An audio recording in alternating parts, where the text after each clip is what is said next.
Hello दोस्तों, स्वागत करता हूँ आप सभी का आपके अपने यूट्यूब चैनल बाल स्टडी में। तो आज हम लोग क्लास 9th फिजिक्स का चैप्टर करने वाले हैं जिसका नाम है कार्य, ऊर्जा और शक्ति का। इसमें हम लोग लघुत्तरीय प्रश्न इसका करने वाले हैं। तो आप सभी अगर वीडियो पे आ ही गए तो वीडियो में बने रहिएगा और सभी का आंसर एक-एक करके आप लोग कॉपी में नोट भी करते जाइएगा।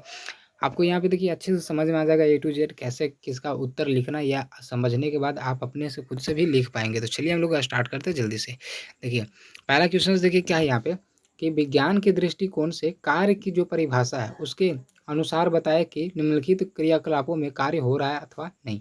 अब कार्य करने के लिए एक चीज़ याद रखिएगा कि इसका होता है W बराबर होता है इसका फॉर्मूला F इंटू एस। कार्य को हम लोग W से सूचित करते हैं, यानी कि वर्क इसको इंग्लिश में बोलते हैं ना, तो इसका W वर्ड जो है पहला उसको हम लोग W से सूचित करते हैं कार्य को। तो W बराबर फॉर्मूला होता है क्या कि एफ इंटू एस। डब्ल्यू बराबर क्या होता है एफ इंटू एस। तो यहाँ पे डब्ल्यू हो गया कार्य और एफ हो गया बल और एस हो गया दूरी, यानी जिसको हम लोग बोलते हैं विस्थापन। ठीक ना। तो तीन चीज होता है तब ये कार्य का फॉर्मूला बनता है। तो डब्ल्यू बराबर हो गया एफ इंटू एस। तो देखिए कोई भी काम करने के लिए हमको दो चीज़ की ज़रूरत होती है।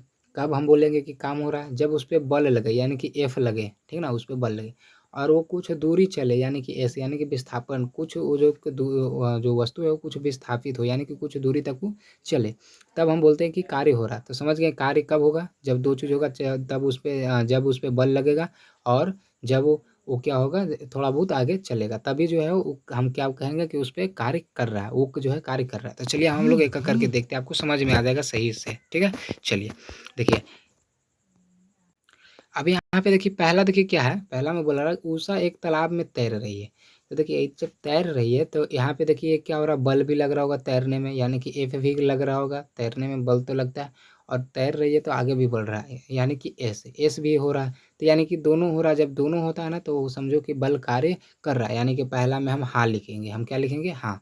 उसके बाद देखिए दूसरा क्वेश्चन है, दूसरा इसी में क्या है, दूसरा इसी में कि एक घोड़े ने अपनी पीठ पर बोझ उठा रखा है। घोड़ा जो है वो अपने पीठ पे क्या कर रहा है, बोझ उठा रखा है। तो उस पे तो बल लग रहा है, उसके पीठ पे बल लग रहा है, लेकिन सिर्फ वो उठाए हुए है, आगे नहीं बढ़ रहा है, यानी कि एस एस कहने का मतलब कुछ दूरी बढ़ नहीं रहा है। तो एस इसका हो गया जीरो और जीरो हो गया तो इसका बल भी क्या हो जाएगा जीरो, यानी कि वो कितनों जोर से उठाए हुए है वो घोड़ा, ठीक ना, चाहे 100 kg उठाए हुए 500 kg, लेकिन वो कार्य नहीं कर रहा है क्योंकि उस पर सिर्फ बल ही लग रहा है। बल के साथ साथ विस्थापन होगा तब भी जो है, तब जो है वो क्या होगा, कार्य करेगा। समझ गए। चलिए अब अगला क्वेश्चन हम लोग देखते हैं। इसका देखिए सी में है, सी में कि एक पवन चक्की कुएं से पानी उठा रही है, कुएं से पानी उठा रही है। तो देखिए क्या हो रहा है, कुआं से पानी उठाने में बल भी लग रहा है और उठा रही है यानी कि ऊपर भी आ रही है, ऊपर भी आ रही है ना, तो ये चल भी रहा है, तो हो जाएगा क्या, कार्य कर रहा है। दोनों जब कार्य करेगा ना, दोनों मतलब होगा, यानी कि बल भी लगेगा और कुछ दूरी बढ़ेगा, तभी बल जो है मतलब सब तभी जो है कार्य होगा। समझ रहे हैं। चलिए अब अगला डी में है, एक पौधे की हरी पत्तियों में प्रकाश संश्लेषण की प्रक्रिया हो रही है। तो ये देखिए अंदर अंदर होता है ना, इसमें बल लगता है और न ही इसमें कुछ मतलब समझिए तो विस्थापन होता है, यानी ना कि कुछ आगे बढ़ता है, तो इसमें नहीं हो जाएगा, इसका ना कर देंगे। अब ई में देखिए एक इंजन ट्रेन को खींच रहा है, तो ट्रेन को खींचने में, जो इंजन को खींचने में बल भी लग रहा है और खींच रहा है तो आगे भी बढ़ रहा है, यानी बल भी काम कर रहा है और आगे भी बढ़ रहा है, इसका मतलब ये हाँ हो जाएगा। ठीक है। अब अगला देखिए एफ में है कि अनाज के दाने धूप में सूख रहे हैं। तो ये ना हो जाएगा क्योंकि अनाज का दाना सूख रहा है तो ना ही बल लग रहा है और ना ही कोई वस्तु जो है आगे बढ़ रही है। समझ गए। अब अगला देखिए जी है, एक पाल नाव पवन ऊर्जा के कारण गतिशील है। पाल नाव जो है वो क्या है, गतिज ऊर्जा के कारण क्या गतिशील है। तो देखिए बल भी उस पर लग रहा है ना, उस पर क्या लग रहा है, बल भी लग रहा है और आगे भी बढ़ रहा है, तो क्या हो जाएगा, इसका हाँ हो जाएगा, यानी कि कार्य कर रहा है। तो यहाँ पे देखिए सभी का उत्तर हम लिखे हुए हैं हाँ। पहला क्या हो गया हाँ, दूसरा नहीं, फिर हाँ नहीं हाँ नहीं हाँ।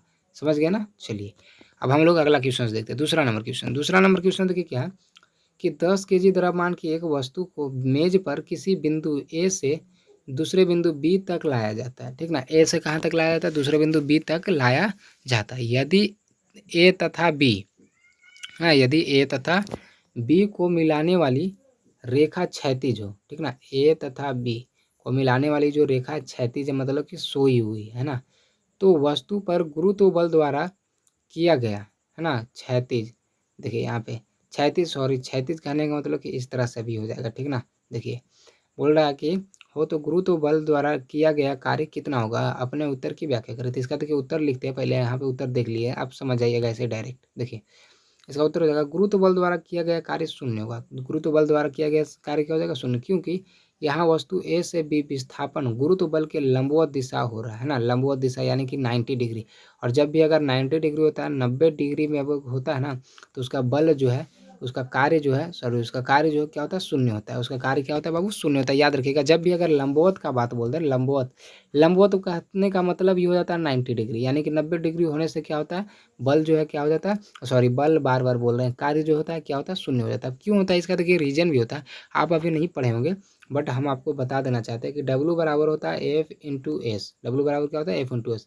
यहाँ पे वेक्टर में ये लगा हुआ रहता है, ये क्या होता है, वेक्टर में लगा हुआ रहता है। क्लास 11th में आप लोग पढ़िएगा, बट वहाँ का थोड़ा सा हिंट आपको दे देता है ताकि पता चले कि जीरो क्यों होता है 90 डिग्री हो जाता। तो यहाँ से देखिए, जब वेक्टर हटाएंगे तो W बराबर आ जाएगा एफ इंटू एस।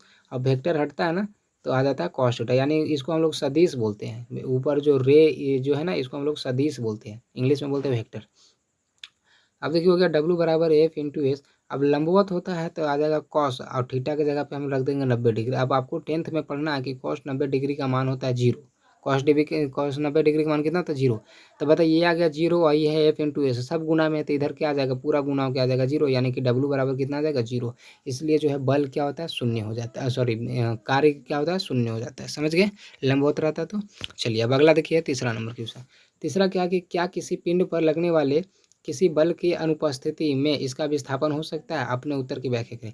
अगर हम क्या कर रहे हैं, बल ही नहीं लगा रहे, बल ही नहीं लगा रहे, तो विस्थापन भी कुछ नहीं होगा इसका। देखिए आंसर लिखिएगा, सॉरी, यहाँ पे देखिए क्वेश्चन देखिए क्या बोल रहा है, जो पहले समझिए कि क्या किसी पिंड पर लगने वाले किसी बल की अनुपस्थिति में इसका विस्थापन हो सकता है। अपने उत्तर की व्याख्या करें। तो देखिए यहाँ पे जो क्वेश्चन पूछ रहा है कि बल विस्थापन हो सकता है कि नहीं, जो हमसे पूछ रहा है, तो इसका उत्तर लिखेंगे हाँ।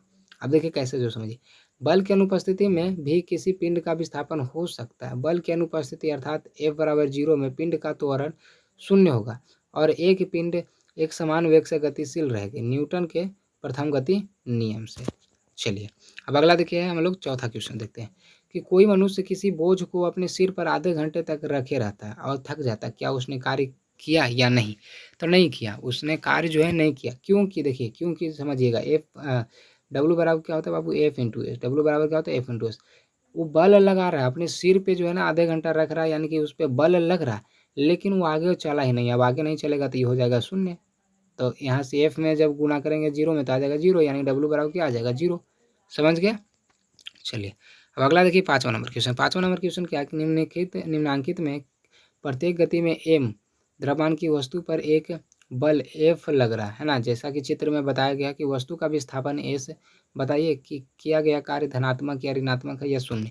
तो चलिए सभी में हम लोग देखते हैं यहाँ पे, ठीक ना, तो 21 में यहाँ पे देखिए ऊपर है, ये है, और इधर चल रहा है, तो बीच में कोण कितना बन रहा है, 90 डिग्री का। जब 90 डिग्री का कोण बनता है तो हम बताएं कि उसका कार्य क्या हो जाता है, जीरो हो जाता है। तो पहला का हो जाएगा शून्य।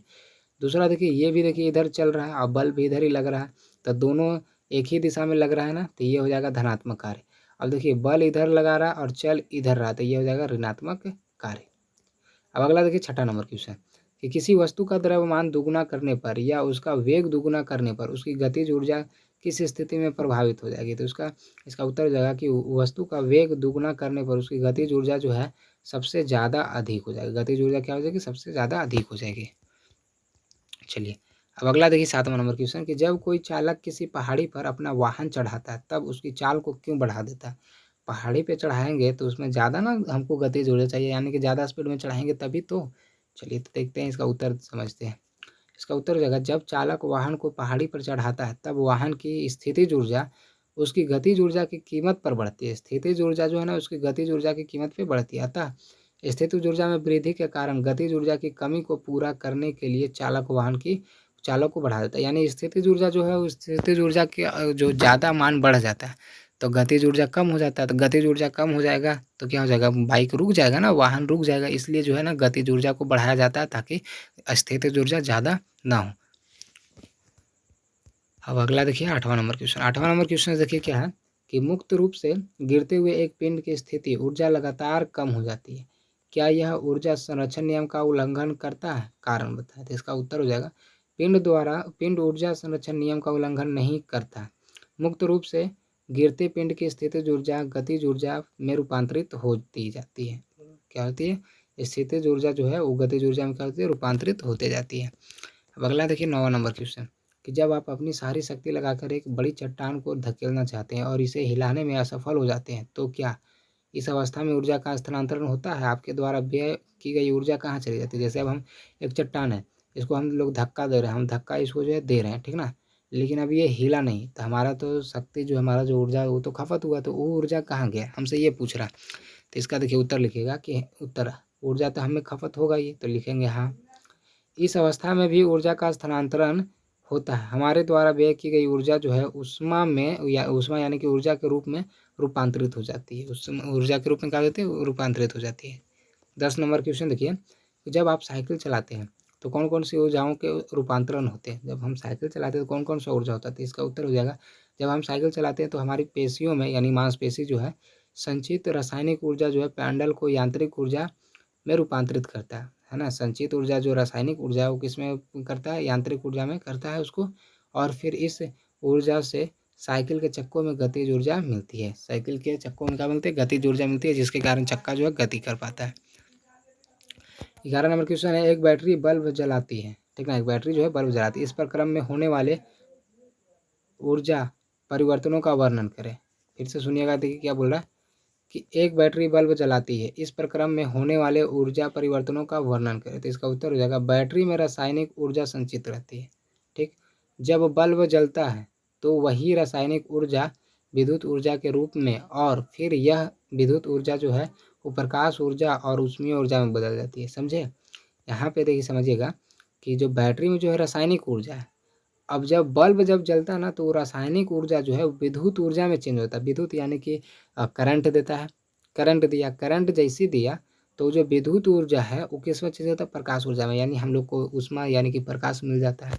चलिए अब अगला है क्वेश्चन, अगला क्वेश्चन देखिए है 12वां क्वेश्चन, कि जब हम किसी सरल लोलक के गोलक को एक ओर ले जाकर छोड़ते हैं तो यह दोलन करने लगता है। इसमें होने दोलन करने का मतलब समझे ना? जैसे यहाँ पे देखिए लेके गए, अब ये देखिए क्या होगा? इधर चलेगा, है ना? इधर चलेगा, ये यानी कि हिलने लगेगा, ठीक ना? तो वही पूछ रहा हमसे कि जब हम किसी सरल लोलक के गोलक को एक ओर ले जाकर छोड़ते हैं तो यह दोलन करने लगता है। इसमें होने वाली ऊर्जा परिवर्तनों की चर्चा करें। गोलक कुछ समय पश्चात विराम अवस्था में आ जाता है, अतः इसकी ऊर्जा क्या होगी होता है? देखिए जैसे घड़ी वाला आप देखे होंगे, है ना? घड़ी वाला पेंडुलम वाला आप घड़ी देखे होंगे, तो पेंडुलम वाले घड़ी जो होता है नीचे में एक कांटा जैसा लगा रहता है, जो कि ये देखिए ऐसे रहता है, तो ये कभी ये ऐसे लटका हुआ रहता है, तो ये कभी इधर जाता है फिर कभी इधर जाता है। तो ऐसे घूमते घूमते इधर से उधर घूमते घूमते घूमते घूमते ये कभी जो है स्थिर हो जाता है, स्थिर हो गया। तो वही हमसे बोल रहा है कि समय पर कुछ समय बाद जो है क्या होती है, वो विराम अवस्था में क्यों आ जाता है, ये हमसे पूछ रहा है। अंततः इसकी ऊर्जा का क्या होता है? तो इसका देखिए जानते हैं, तो चलिए इसका उत्तर लिखेंगे हम कि जब सरल लोलक का गोलक निर्वात यानी कि वैक्यूम में दोलन करता है तो इसकी स्थितिज ऊर्जा का गतिज ऊर्जा और गतिज ऊर्जा का स्थितिज ऊर्जा में रूपांतरित होता रहता है। परंतु गोलक की कुल यांत्रिक ऊर्जा अर्थात उसके स्थितिज ऊर्जा तथा गतिज ऊर्जा का योग हमेशा नियत रहता है। ऊर्जा संरक्षण का सिद्धांत, परंतु जब गोलक वायु में दोलन करता है तो दोलन के क्रम में वायु से घर्षण के विरुद्ध कार्य करते करते उसकी ऊष्मीय ऊर्जा जो है ऊष्मीय ऊर्जा के रूप में रूपांतरित होती जाती है, और अंततः कुछ समय पश्चात जो है गोलक विराम की अवस्था में आ जाता है। इस तरह से आप जो है इसका उत्तर लिख लीजिएगा। अब है अगला देखिए 13 नंबर क्वेश्चन, कार्य शक्ति और ऊर्जा में अंतर स्पष्ट करें। तो कार्य देखिए लिख के डैश दीजिएगा, लिखिएगा जब कोई वस्तु किसी बल के प्रभाव के अधीन चलती है तब कार्य संपन्न हुआ कहा जाता है। यदि वस्तु पर आरोपित बल F हो और वस्तु द्वारा बल की दिशा तय की गई दूरी S हो तो संपन्न कार्य हो जाता है W बराबर Fs। अभी तो हम बताएं। अगला है ऊर्जा, लिखिएगा कार्य करने की क्षमता को ही क्या कहते हैं? हम लोग ऊर्जा करते हैं। कार्य करने की क्षमता को ही क्या कहते हैं? ऊर्जा कहते हैं। अब देखिए अगला शक्ति, यानी कि प्रति इकाई कहेंगे मतलब एकांक, प्रति इकाई समय में किए गए कार्य को ही शक्ति कहते हैं, ठीक है। अब अगला देखिए दूसरा कि कार्य और ऊर्जा के मात्रक यानी कि जूल होते हैं, परंतु शक्ति का ऐसा मात्रक जो होता है वाट होता है। ये सब याद रखिएगा आप। चलिए यही था हमारा क्वेश्चंस। हमारा क्वेश्चंस जो है खत्म हो गया। आशा करते हैं आपको अच्छे से समझ में आ गया होगा। समझ में आ गया होगा, आपको वीडियो अच्छा लगा तो चैनल को सब्सक्राइब नहीं किया तो चैनल को सब्सक्राइब कर ले फटाफट से, और वीडियो को लाइक कर ले। दूसरों के पास शेयर ज़रूर कीजिए, अपने दोस्तों के पास, ताकि वो भी अपने होमवर्क जो है क्लियर कर सके। और आपको अगर लाइव क्लास करना है, यानी ऑल सब्जेक्ट का क्लास करना है, तो लाइव क्लास यहाँ पे पढ़ाया जाता है। शाम को 7 बजे से रात को 10 बजे तक चलता है, तो आप पढ़ सकते हैं। चलिए मिलते हैं अगले वीडियो में, तब तक के लिए जय हिंद, जय भारत।